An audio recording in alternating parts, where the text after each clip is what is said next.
What's happening, ladies and gentlemen of the internet? This is the Falco guy coming at you with another fancy little video and a continuation of the Project RITO video series. So today I just want to give you all a quick update on my work. And just to talk a little bit about the armor, as a matter of fact, for Revali. So recently I started kind of playing around with different ideas on how to approach the armor, and it's going to be made out of complete leather. I'm going to go in and do some leather crafting. I've actually never done leather work before, so it'll be kind of cool to learn a new art and new skill while pursuing this. Just been doing some internet research, watching some YouTube videos, and just seeing just kind of what's out there, seeing what's been done, what are some good tactics. One of the really interesting things about the character Revali is that he has this kind of weird sort of corset kind of thing going on, which really conforms to his body. So I'm going to have to actually develop the pattern as I'm wearing the costume and try to build around whatever I develop there. So what I'm going to go ahead and do is let's go ahead and make a quick trip over to my computer right here, and let's take a look at the game plan and kind of see what is in store for the leather development. Okay, let's see here. Okay, so here I am back at my computer. So this is the concept art that I'm going to be primarily using as my reference for Revali for this cosplay. I found this floating on the internet, and I'll be completely honest, I have actually no idea who made this art, but whoever did, please let me know so I can give them the proper shout out, because this is a phenomenal piece of artwork. So I'm going to go ahead and proceed and talk a little bit about the armor today for Revali. So as you can see, we have many different views, head functions, how his body looks and everything, his scarf, all this good stuff. So today we're going to talk a little bit about the armor. So let's take a look at this piece here. So this is a picture without his pauldrons on, so I'll explain kind of the torso piece here. So right now, what I was planning to do is I kind of have three sections of this bodysuit figured out. So we have the skirt with the waist belt, we have the main corset, and then we have this kind of weird cloth material that kind of interfaces on the outside of his corset. So this outside material here is going to be made out of some sort of like heavyweight suede, or maybe it's made out of just some cloth material. I actually haven't figured this part out yet. Really what I'm focusing on is the true leather components.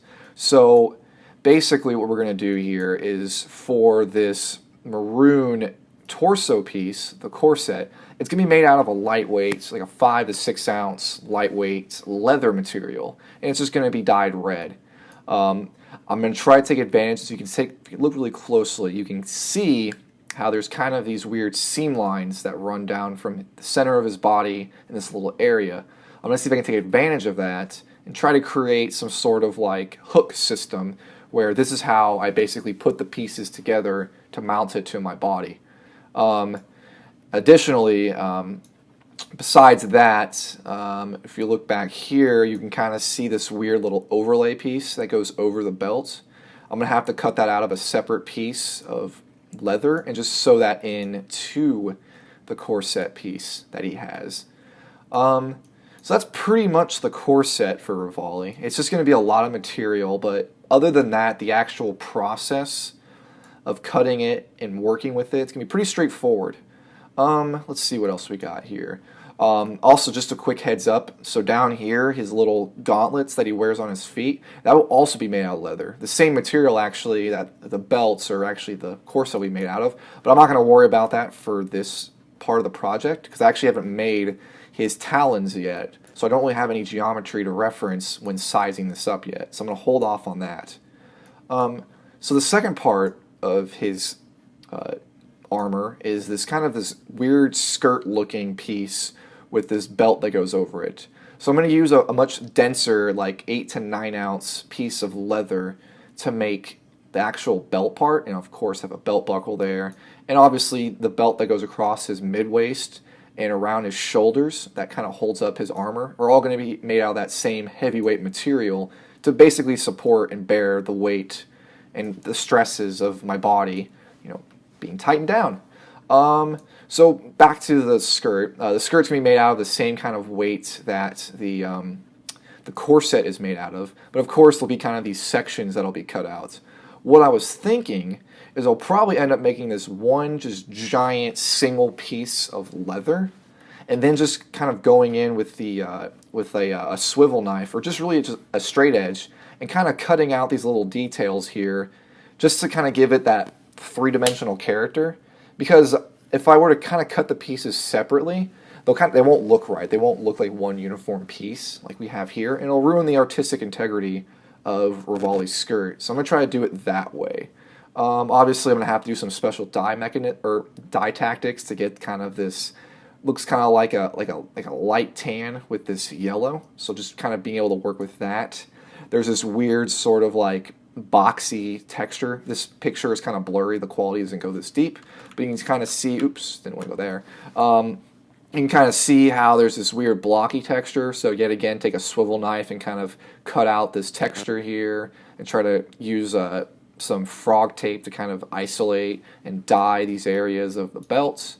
But this is going to be probably the more difficult part of the armor, actually, just because it's a very special piece, and you can tell it kind of follows the very strange contours of Revali's lower body. So yeah, that's going to be kind of what I do there. And then working our way back up, we have this the front and the rear back plate. That's going to be made out. That's going to be 3D printed. In a later video, I'll talk a little bit about what I plan to do for those. So for now, for the sake of this specific part of the project, I'm not actually going to focus on this. Just more or less focus on the straps here, and just kind of thinking of a smart way to kind of like let the straps loop in through the system and then just kind of mount securely to my chest and my back. And the last part, which actually this also might be one of the hardest parts, if not the hardest part of the leatherworking project, is going to be the pauldrons. So I'm going to, of course, use the 8 to 9 ounce heavyweight leather like the belts are going to be using. And for this guy, I'm actually going to have to use an oven and cure, or actually cook, my leather to make it as hard as a rock. But the part that's going to be tricky about this is, I should have a pretty good view here. Here we go. So in this picture, you can actually see there's a really good graphic that kind of shows a bird's eye view of the pauldrons. So I'm going to have to use this as a reference, cut out a piece of this heavyweight leather, and just go ahead and sculpt in this weird looking kind of like I guess like Native American-y kind of like style that the Ritos kind of adopt. And then have some sort of block or something for the leather to sit on that creates this kind of weird curve setup of these pauldrons. Put that in there, fold it and everything, and then at the end of the day, I'm going to have to figure out some way of getting these straps to go through the pauldrons. I might actually go in and like use some special glue or some sort of special like leather bonding material that doesn't require sewing to put loops into these pauldrons. I'll have to do a little bit more research on that because I don't want any seams to pop through this whenever I'm making those specific loops. It would ruin the integrity of the pauldrons. Other than that, that's basically my kind of plan of attack for the bodysuit of Revali.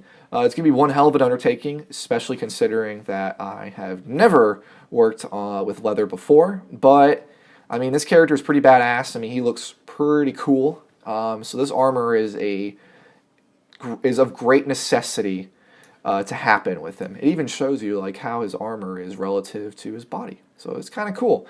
Great picture. Shout out to whoever made this picture. Please, if you know who made this, please let me know. I would love to give them a great shout out because this is one of the best references of Revali I have ever seen. So let's go ahead and let's jump back over to the table. I actually just got back from buying some leather, and we'll talk a little bit more about that. So we were just beginning to talk a little bit about the leather. So I just got back from Tandy Leather, where I spent a small fortune on all the supplies necessary to create the armor for Revali. So I wanted to go ahead and show y'all a little bit what I got from there. So to begin, I got, of course, leather. So I got some 5 to 6 ounce. Wait, what is this? This is a 4 to 5 ounce like half shoulder, kind of like a small section of leather. That was about 60 bucks there. Here's another piece of that same 4 to 5 ounce.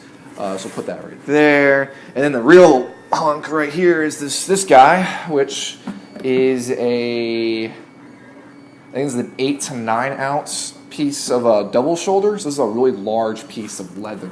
I'm going to primarily use this piece for the belts, for the pauldrons, and even for parts of his corset and his skirt. His skirt's going to have a little bit of thick area, so I'll make sure to use this heavyweight leather to do that. For the smaller pieces, this is going to be most of like that maroon section of his corset, and a lot of the bases for his skirt as well. So those are primarily going to be the pieces of leather that are going to be used in this project. Some of the tools that I got, let's take a look here. So I got here a utility knife with some backup blades to cut the leather with. So that's going to be very useful. That was only like 10 bucks at a Walmart, actually. Some low density sponges. So these are going to be used when I'm performing dyeing and actually getting the color in for each of the pieces of leather. So that's that right there. Let's see here. What else I got? Since I'm new to leatherworking, I don't want to be ruining the expensive pieces of leather, so spent about 8 bucks on some leather scraps. I'm going to be practicing a little bit on these guys, trying out different dye methods, cutting, even doing some etching, just to kind of make sure that I don't ruin the very expensive pieces of leather that I've recently procured. What else we got here? Here we go. Some belt buckles. So these bad boys right here. So this guy at the rear side of Revali, as you saw, there was that kind of giant square buckle for his like main waist belt. So that's going to be the buckle for that. This is the buckle that goes around kind of his mid-waist that you saw in that concept art. And then this guy is going to be the belt buckle. I actually don't remember what this is for, but this is going to be another one of those belt buckles. I'll have to look at the concept art to remember where that comes from. But that's that. We're almost done here. Oh yeah, the best part actually, coming up. So this right here is a swivel knife. So on the main waist belt for Revali, there were those kind of weird like square graphics. So I'll use this tool to actually kind of etch in those graphics and be able to kind of create like a division when I go in and actually make the die for that. So that's what that's going to be used for. And of course the die. So I got here red right here. I got dark brown. What else we got here? Yellow, a light brown, and some more red because there's going to be a lot of red for Revali's armor. Let's see what else we got here. We got some satin sheen. So this is going to be a material or kind of a finish that we put on after we finish everything with the dye that's going to give it kind of a small kind of glossy look, and it's also going to seal the dye to make sure that it doesn't wear out and bleed as much as it would like if it was out being exposed to the elements. So that's what that satin sheen is going to do. And then a dark brown antique finish. So this is just going to give it that. This is what I put on directly after the dye. This is just going to give it that protective layer. This is going to give it basically that more realistic leathery look. So that's that right there. And the final item here, actually it's just an extra piece of satin sheen. So I got 2 pieces since I'm doing so much leather working here. So that's basically the premise of all the supplies that I'm doing here. So what I'm going to do is in the future video, I'm actually going to kind of go through the process, really the pain of going through this leather working process and trying to learn and understand how it all works. So go ahead and click subscribe down below or to my left or your right. I hope you find this interesting. You know, give me any comments. Any suggestions. Maybe I'm kind of boring, or maybe I'm very interesting. You want to hear more about one thing, less about another. Give me suggestions. I'm more than happy to bring the conversation into the comments section. Thank you all very much for checking out my video, and have a great rest of your week.